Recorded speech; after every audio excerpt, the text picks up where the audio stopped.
Hello guys, welcome back to new video. నేను హర్షవర్ధన్. ఈ వీడియోలో మనం ఈఏపీ సెట్కి సంబంధించిన డీటెయిల్ నోటిఫికేషన్ కంప్లీట్ డీటెయిల్స్ అనేది చూద్దాము. సో ఇంపార్టెంట్ డేట్స్ అండ్ అలాగే ప్రొసీజర్ ఎలా ఉంటుంది అండ్ ఏమేమి డాక్యుమెంట్స్ కావాలి, ఇవన్నీ డీటెయిల్స్ నేను ఈ వీడియోలో ప్రొవైడ్ చేస్తాను. సో ఈ వీడియోని ఎండ్ వరకు చూడండి and do subscribe to my channel for more VITAP videos and EAPCET related videos. Let's get in to the video. So చూస్తున్నారు కదా ఫ్రెండ్స్, ఇది మనకి ఏపీ సెట్ 2024కి సంబంధించిన డీటెయిల్ నోటిఫికేషన్ అండ్ అలాగే మనకి ఏపీ సెట్ అడ్మిషన్కి సంబంధించిన కౌన్సిలింగ్ సైట్ కూడా already start అయిపోయింది. సో దాంట్లో మనకి డీటెయిల్ నోటిఫికేషన్ అనేది రిలీజ్ చేశారు. సో ఈ డీటెయిల్ నోటిఫికేషన్లో ఫస్ట్ మనకి ఇంపార్టెంట్ డేట్స్ గురించి ఉంది. వెబ్ కౌన్సిలింగ్ షెడ్యూల్ అంతా ఇచ్చారు ఫస్ట్ ఫేజ్కి సంబంధించింది. సో మనకి సెకండ్ ఫేజ్ డీటెయిల్స్ అనేది ఈ ఫస్ట్ ఫేజ్ అయిపోయిన తర్వాత ఇస్తారు. సో ఖచ్చితంగా సెకండ్ ఫేజ్ కూడా ఉంటుంది, డోంట్ వరీ. నన్ను కామెంట్ సెక్షన్లో అడుగుతున్నారు, ఒక ఫేజ్ డీటెయిల్స్ ఇచ్చారు కాబట్టి రెండో ఫేజ్ ఉంటుందా లేదా అని. ఖచ్చితంగా ఉంటుంది సెకండ్ ఫేజ్ కూడా. సో మనకి డేట్స్ కనుక చూసుకుంటే రేపటి నుంచి పేమెంట్ అయితే స్టార్ట్ అవుతుంది. పేమెంట్ లింక్ అనేది యాక్టివేట్ అవుతుంది మీకు ఆ కౌన్సిలింగ్ సైట్లోనే. సో మీరు కౌన్సిలింగ్ ఫీ అనేది పే చేయొచ్చు. అండ్ ఫస్ట్ నుంచి 7th దాకా కౌన్సిలింగ్ ఫీ పేమెంట్ చేయడానికి ఆప్షన్ ఉంటుంది. అండ్ అలాగే 4th నుంచి 10th దాకా వెరిఫికేషన్స్ జరుగుతాయి. Both online and offline verification అనేది జరుగుతుంది. తర్వాత 8th నుంచి 12th దాకా మీరు వెబ్ ఆప్షన్స్ అనేది ఇవ్వచ్చు. తర్వాత 13th మీరు ఇచ్చిన ఆప్షన్స్ని చేంజ్ చేసుకోవచ్చు.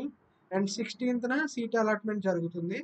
అండ్ 17th to 22 మీరు ఈ వచ్చిన సీట్ అలాట్మెంట్ని రిపోర్టింగ్ చేయడానికి ఆప్షన్ ఉంటుంది. సెల్ఫ్ రిపోర్టింగ్ ఏమో మీరు సైట్లో చేస్తారు అండ్ రిపోర్టింగ్ ఏమో కాలేజ్లో చేస్తారు. ఇది చేయడానికి మీకు 17th నుంచి 22 దాకా టైం ఉంటుంది. అండ్ క్లాస్ వర్క్ అనేది 19th నుంచి క్లాసెస్ స్టార్ట్ అవుతాయి. అండ్ ఈ క్లాసెస్ అన్ని ఓన్లీ ఎంసెట్ కాలేజెస్కి మాత్రమే. విఐటిఏపీకి 19th నుంచే అవ్వదు, ఖచ్చితంగా చెప్తున్నాను. 19th నుంచి విఐటిఏపీలో క్లాసెస్ అయితే స్టార్ట్ అవ్వవు. క్లాసెస్ స్టార్ట్ అవ్వడానికి సెప్టెంబర్ అవుతుంది. So don't worry. మెయిల్ అనేది కమ్యూనికేట్ చేస్తారు. మీరు రిపోర్టింగ్ చేసిన తర్వాత మీకు మీ క్రెడెన్షియల్స్ అనేది జనరేట్ చేస్తారు. జనరేట్ చేసి మీ ఇచ్చిన మెయిల్ ఐడికి college mail ID and password అనేది షేర్ చేస్తారు. వీట్ ఆఫ్ యాక్సెస్ వస్తుంది.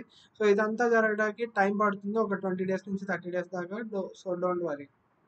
నెక్స్ట్ పేమెంట్ లింక్ అనేది యాక్టివేట్ అవుతుంది. అక్కడ మీరు రిజిస్ట్రేషన్ చేసుకోవచ్చు. దాంట్లో మీరు EAPCET hall ticket number and date of birth enter చేసి మీ పేమెంట్ అనేది కంప్లీట్ చేయొచ్చు. సో మీ పేమెంట్ కంప్లీట్ అయిపోతే కనుక నెక్స్ట్ మీరు వెరిఫికేషన్ అనేది చేయించుకోవచ్చు. లేదు ఏదైనా ప్రాబ్లం ఉండి మీ డీటెయిల్స్ కరెక్ట్గా లేకపోతే డీటెయిల్స్ మార్చుకునే ఆప్షన్ కూడా ఉంటుంది. సో అది ప్రొవిజన్ ఉంటుంది. అండ్ అలాగే ఫీజ్ పరంగా వచ్చేసరికి 1200 for OC and BC candidates EAPCET counselling fees అనేది. అండ్ ఎస్సీ ఎస్టీ వాళ్ళకి 600. సో దీన్ని మీరు యూపీఐ ద్వారా క్రెడిట్ కార్డ్ డెబిట్ కార్డ్ ఎలాగైనా పే చేయొచ్చు. అండ్ ఈ పేమెంట్ చేయడానికి ముందే చెప్పినట్టుగా ఫస్ట్ నుంచి 7th దాకా టైం ఉంటుంది. సో అండ్ దెన్ మీరు రిసిప్ట్ అనేది డౌన్లోడ్ చేసుకోవచ్చు పేమెంట్ అయిపోయిన తర్వాత. ఏదైనా ప్రాబ్లం వచ్చి మీ పేమెంట్ అవ్వకపోతే కనుక అమౌంట్ కట్టయితే 7 days లోపల రిఫండ్ అవుతాయి. అండ్ మీరు మల్టిపుల్ టైమ్స్ పేమెంట్ చేస్తే కనుక ఒక్క టైం మాత్రమే అమౌంట్ కట్ అయ్యి మిగతా అమౌంట్ మళ్ళీ మీకు వెనక్కి వస్తుంది. అండ్ మీరు చెక్ చేసుకోవచ్చు పేమెంట్ స్టేటస్ని. చెక్ చేసుకొని పేమెంట్ డీటెయిల్స్ నాట్ ఫౌండ్ అంటే మీరు మళ్ళీ పేమెంట్ చేయాల్సి ఉంటుంది. సో దట్స్ అబౌట్ పేమెంట్ అనమాట. నెక్స్ట్ వెరిఫికేషన్ అనేది డిఫరెంట్ కేసెస్ ఉంటాయి. సో డిఫరెంట్ కేసెస్ ఏంటంటే ఫస్ట్ ఆల్రెడీ మీ సర్టిఫికేట్స్ అన్ని వెరిఫై అయిపోతే కనుక ఏ డేటా చేంజ్ అవసరం లేదు అనుకుంటే సో మీరు ప్రొసీడ్ అయిపోవచ్చు డైరెక్ట్గా వెబ్ ఆప్షన్స్ ఇవ్వడానికి. ఇది ఎలా జరుగుతుంది అంటే ఎగ్జామ్కి అప్లై చేసినప్పుడే మీ డీటెయిల్స్ అన్ని ఇచ్చేసి ఉంటారు. వాటిని మీ ఏపీ ఇంటర్మీడియట్ బోర్డ్ నుంచి అండ్ అలాగే గవర్నమెంట్ సైట్ నుంచి వాళ్ళే డేటా రిట్రీవ్ చేసుకొని వెరిఫై చేస్తారు. అన్నీ కరెక్ట్గా ఉంటే మీరేం చేయక్కర్లేదు, just web options ఇచ్చేయడమే.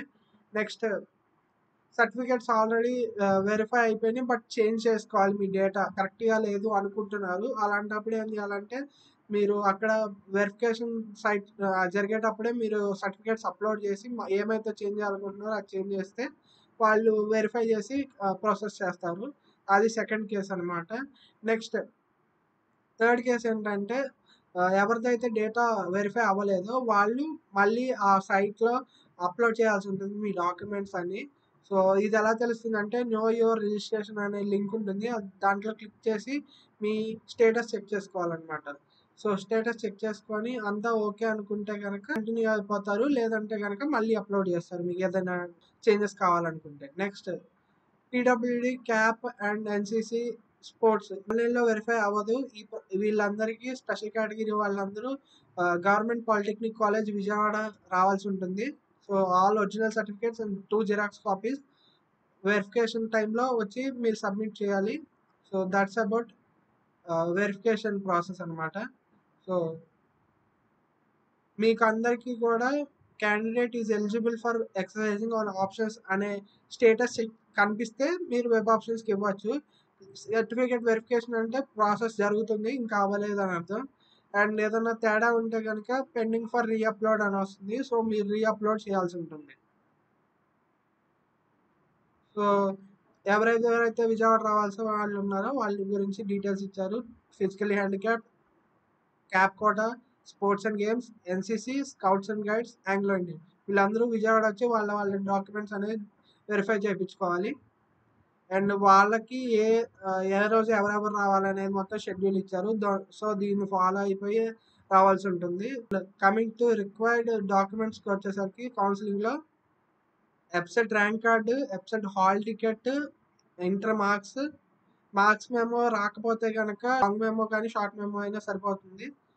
So date of birth certificate ఉన్నా పర్లేదు, 10th బోర్డ్ మార్క్స్ సర్టిఫికేట్ ఉన్నా పర్లేదు, టీసీ, స్టడీ సర్టిఫికేట్స్ 6th నుంచి ఇంటర్మీడియట్ దాకా, అండ్ ఈడబ్ల్యూఎస్ సర్టిఫికేట్ 2024-25 ఉండాలి ఈడబ్ల్యూఎస్ కోసం.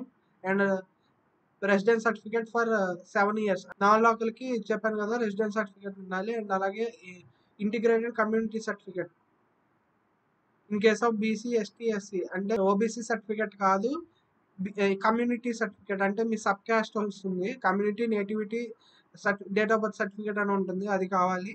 Income certificate or white ration card ఏదైనా పర్లేదు. అండ్ మీరు వేరే స్టేట్స్ అయితే కనుక లోకల్ సర్టిఫికేట్ కావాలి.